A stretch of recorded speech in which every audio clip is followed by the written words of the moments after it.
investigations into the crash of the Air India Flight 171 continue. Western media outlets are focusing their attention and reportage, blaming the pilots for the tragic accident.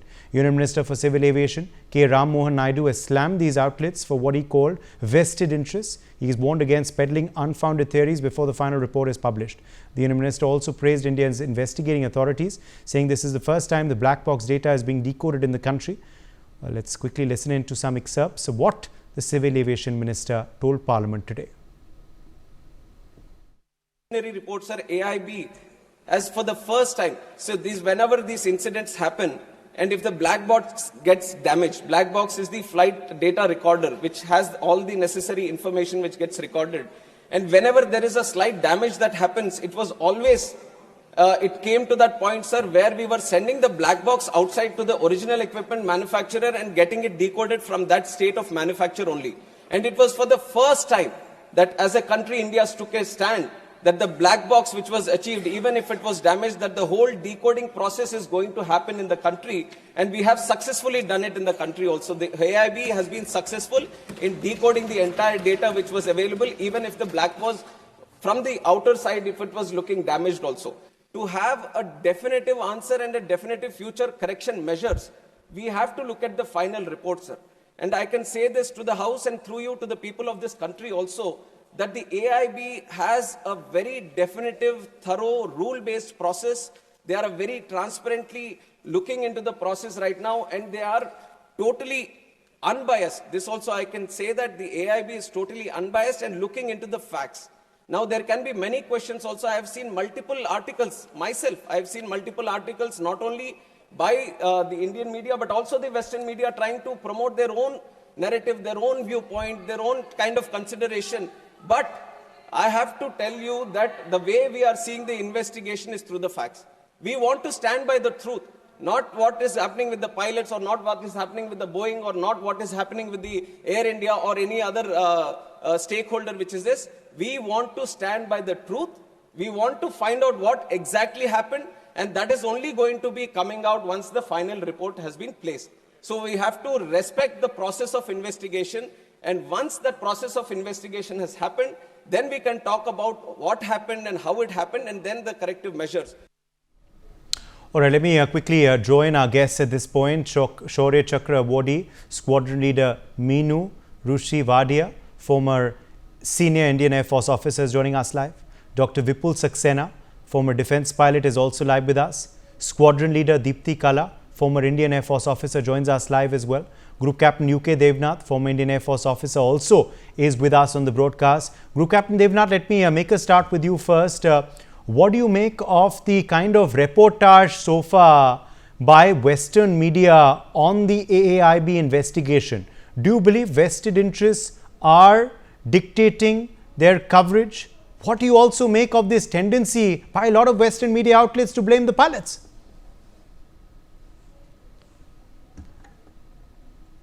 Group Captain Devnath, are you there with us? Okay, I think we've lost that connection with our guest. But let me go to you, Squadron Leader Vadia, if you can hear me. Squadron Leader Vadia, what do you make of the Civil Aviation Minister's statement castigating the way some of the Western media outlets are reporting on the entire probe? It's high time, and I'm not surprised at all. Why are you even sounding surprised that the Western media is blaming the pilots? Because that is exactly what they are supposed to do. Because if any of the Western media, that is your Boeing or engine manufacturers or get blamed, can you imagine the massive consequences of this crash? Therefore, we should expect not only now, but even much more coming out later. I wouldn't be surprised even the President of America comes on board to try and defend his country and his Boeing companies, etc.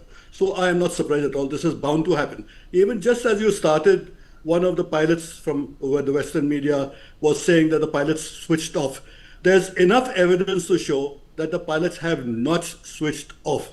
If you want me to go into details before the others talk, I'll be happy to tell you exactly what happened. You want me to go ahead? Please do, sir. Okay, first of all, there's enough evidence to show that the pilots did not switch off the aircraft fuel. The aircraft was perfectly normal and serviceable at the point of takeoff. The crew was perfectly qualified and trained on this aircraft. It's only after the getting airborne, why it has happened, we'll go to the squat switch or the rat also for more evidence. But after the takeoff, there was a power loss on both the engines. As soon as the pilots realized that there was power loss, one of them asked, which is quite a normal thing to do, have you switched off the engine? Because getting power loss is not a normal thing in the aircraft. So the other replies, no, I have not. Now, if that is not evidence for you, someone's speculation that he did is more authentic, is it? Here in the cockpit, the pilot is saying very clearly that he has not switched off. However, coming to a later part, has he done it? Yes, as per law. Much later, as the aircraft is progressing and climbing away, and the pilots still realize that there is no power on both the engines, what is a normal thing to do, and they are trained to do it, they have practiced it on the simulator, all the instructors have always taught them that you must put the fuel switches off momentarily and put them on immediately to reignite and the fuel and the ignition on the engines which have lost power. That is probably what they did, and that is the evidence which is available to us even from the report of the AIB when they said one engine was managed to relight after some time, and the timings they've given also very correctly. So there's more than enough evidence to show that the pilots did not switch off the engines. The power loss came without the pilots touching the fuel switches. And can that happen? Technically, yes, it can happen. It is not my opinion. There are various American investigators, the Director General of NTSB has very clearly said so.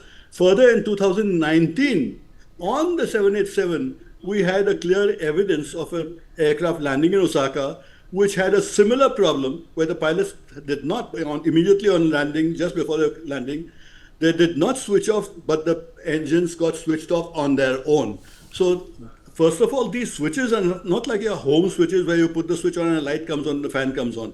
They are only actuators to give details, inputs to other computers, which actually calculate the quantum of fuel required. The FedEx system also, which is mounted on the aircraft, which calculates the aircraft should not be overboosted or underboosted, how much fuel is required. So there are a lot of computers which calculate and feed the valves that open fuel to the engines. So it is not just a switch that switches off the engine or power such.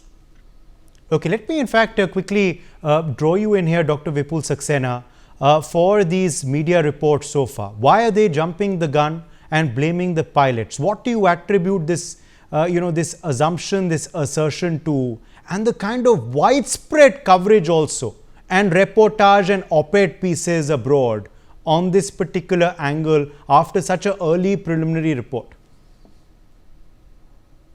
See, Western media is well known to create narrative which suits their government and which suits their economy. So what they are talking about is basically trying to create a scene where they can create the narrative that it was because of the pilot error this crash took place. So that Boeing is not made responsible, and they're trying to create an environment where even try to make the investigation team also biased. That probably there may be some cause of error by the pilot. But things don't go like that. It must be happening in the US and all, because their media is very strong and there is strong lobbying go on in media in US, but it doesn't happen in India. But now let me tell you about the report part and what my interpretation is. See, the fuel supply is not only activated through the fuel switch, but there are other connections also. Like PEDAC also gives the fuel supply. Then also through TCM also there is a fuel supply which is controlled. So there are 2-3 connections which can interrupt or connect the fuel supply. There have been instances where TCM has malfunctioned. Okay, that can be one reason. And second thing, this fuel switch also, it is a mechanical switch, and it ultimately activates some actuator which sends a signal to the fuel supply circuitry, and then fuel supply is started or stopped. In my opinion, what I could interpret is that when the aircraft took off, there may be some kind of malfunction, electrical malfunction, which stopped the fuel supply. If you want to correlate, there's a passenger who survived. He also mentioned that for some time lights were flickered. So that corroborates my assumption that there was some electrical short supply or some error in the electrical supply, which probably malfunctioned the fuel supply, and that gave a starvation of fuel in the engine, and which must have given some kind of warning light on the panel, which pilot keeps watching when the on a takeoff leg. Monitoring pilot must have seen the light coming on, and also N1 and N2 going down. That's an indication. So the first question the pilot will ask, did you cut off the fuel supply? Other pilot said no. The moment he confirmed that it was not done by the pilot, the next action by the any qualified pilot is go to full switch, bring it to cut off, and put it back to run. That's a normal process which is taught to every pilot. So I think this is what has happened.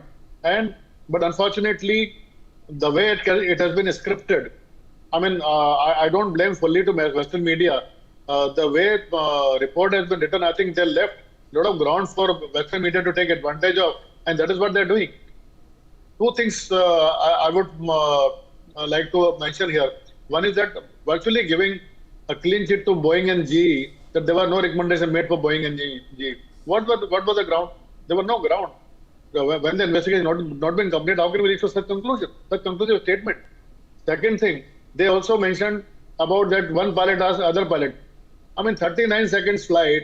I mean, I am really surprised that they could not decode or decipher the Savior layout, Savior narrative. Second thing, so that also gave indication to somebody who want to speculate that there must have been some pilot error. So these are two major conclusive statements given in the report, which should have been avoided, which has given very fertile ground for any media or anybody who wants to speculate and make different narratives. I think that should have been avoided. And lastly, I would say that what Minister is saying now, that we should avoid making speculations, or we should wait for the final report to come. I think that should have been the last paragraph in the report itself, that this is a preliminary report and no conclusion should be drawn till the final report comes. I think that this is how the whole issue should have been handled proactively. But now we are doing a damage control. But fair enough, as long as Minister has given a statement, I think everybody has to take it seriously and legally. And at least Indian media will stop speculating till the final report comes out. Okay, Squadron Leader Kala, do you believe that this statement was indeed needed at this time? Looking at the kind of wild reportage, crazy assumptions that were being made by some, was this statement by the Civil Aviation Minister the need of the hour for the time being? Oh, there, good evening. First of all, I'm so happy from the statement that has come. Why? There's a certain reason that yesterday itself, with Devnath sir and all, we were there on the show with Vineet. Yesterday itself, the same time, and this was my first statement that I had said that what we can do, we cannot do anything about what the Western media is talking about. What should be done is from the government side or probably from the ministry side. And today itself it has happened. So I'm very happy on that our government has taken stand. It was so much required. I so much agree with Meenu sir and Vipul sir. The kind of debrief they've given on the aspect, so true and on point. Beyond this, you don't need anything, Uday, because you see, what Western media, we ourselves have given them those loopholes wherein they could pick us up, right? So that is what has happened. And when we talk about Western media, yesterday also I stated the same thing, that could we stop Mr. President to talk about Operation Sindoor itself? We could not. Right, forget about WSJ and to whom Boeing belongs to and to whom this Wall Street Journal belongs to. So it is very clear and evident that why these things are being done. But then, of course, the first mistake was from our side itself. Now, when it comes to in Hindi we say "Der aaye durust aaye." So I'm very happy for the statement that has come from the minister, and that is also a very strong statement. It's not, he's taken stand for what is going into the system and how AIB is handling the situation. So that itself talks about that we need to trust our system, and we need to wait for the right time to come so that all the right information is being floated, and our government has taken enough of stand so that Western media doesn't float any such misinformation in future. Over to you then. Group Captain Devnath, are you back with us, sir? If you are, then I was trying to get you in here at the start of the show on this, on these assumptions being made. What do you believe is influencing their reportage? What are the vested interests at work and play here, sir? And how should this be dealt with? Group Captain Devnath. Definitely. Having seen so many crashes in my service career, and I was myself involved in at least 3 aircraft accidents, which I was personally piloting. And finally, I ejected from a MiG-23 and got some serious injuries, which were permanent in nature. You see, what happens in all aircraft accidents, there will be always push and pull. There will be different stakeholders who will try and give a narrative of their own. Engineers will have their own point of view, the maintenance crew will have their own point of view, the company, the owner will have their own point of view, and definitely in this case, as we have seen, Western media is trying to narrate a particular story. This happens, all of us who have seen dozens and dozens of accidents in Air Force too, we know that this will happen. All stakeholders have got their own point of view. Normally what happens, the difference is that selfish narrative is captured very soon. If there is any stakeholder who is trying to selfishly trying to turn the story favoring him or favoring that agency or favoring that organization, it gets caught very soon. The aviation psychiatrists are there, aviation psychologists are there, and most of us who have spent 30-40 years trying to read, recommend, and finally approve such reports, we can go through, we can make out very clearly if anybody is trying to manipulate. In this instance, it's very clear that pilots' lobby is sentimentally hurt. What I want to tell all the stakeholders that an investigation never tries to find out who is at fault. All the narrative in media right now, the story is migrating towards galti kiski hai, who has made the noise, who has made the mistake. And of course, the question number one is, was it the pilot? That is not how an investigation is done. An investigation is always carried out with the intention of finding out that what procedural or what technical or what operational mistake was made. By whom, that is immaterial, that is not relevant. In fact, no investigation starts or finishes with a reason to blame somebody. Aim is always to find out the real reason, technical, operational, maybe environmental, so that corrective measures could be taken for in future. If required, some design modifications can be done. Nobody is trying to find fault with any individual, or in this instance, nobody is trying to find fault with pilots, except media, Western media also. I am very sure that ICAO is watching it very clearly, NTSB is watching it very clearly. They have their own interests. They won't like that rest of the 1,200 Dreamliners which are flying around in skies all over the world their operations get jeopardized. Nobody is trying to find out any fault within any pilot. I am talking about the official report part of it. Yes, media is always free. Media always tries to add some spice, and best way of adding spice is to find fault with somebody. But that's not how the official inquiry proceeds. Yes. Yes, indeed. Well, of course, now all eyes, Squadron Leader Wadia, on the final report, isn't it? How soon could we expect that to come? Okay, I'll talk with the final report, but just elaborating on a little bit that Devnath has just mentioned. Yes. The Annexure 13 of ICAO preamble says very clearly the aim of an investigation is to prevent a recurrence and not to apportion blame. That's it. You don't have to go deeper into it. Secondly, I just wanted to give you more evidence that there was some failure on the aircraft itself before we start blaming the pilots.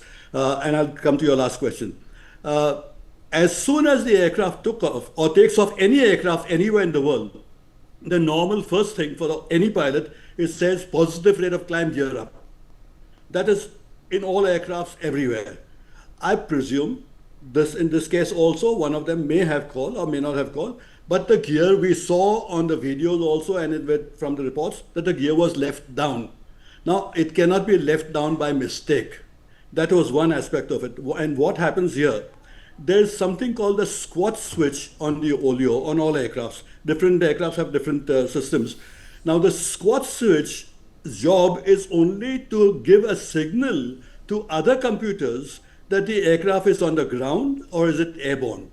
Now in this case, if the signal was given that the aircraft was on the ground, the gear could not have been raised by anyone in any case.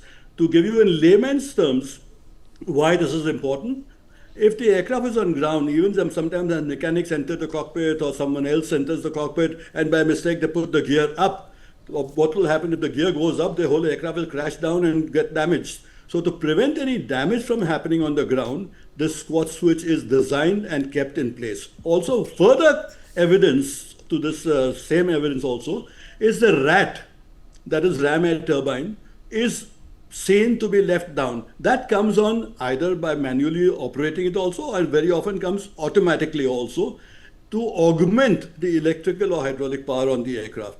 So now both these things have come on, indicating very clearly that there was some malfunction.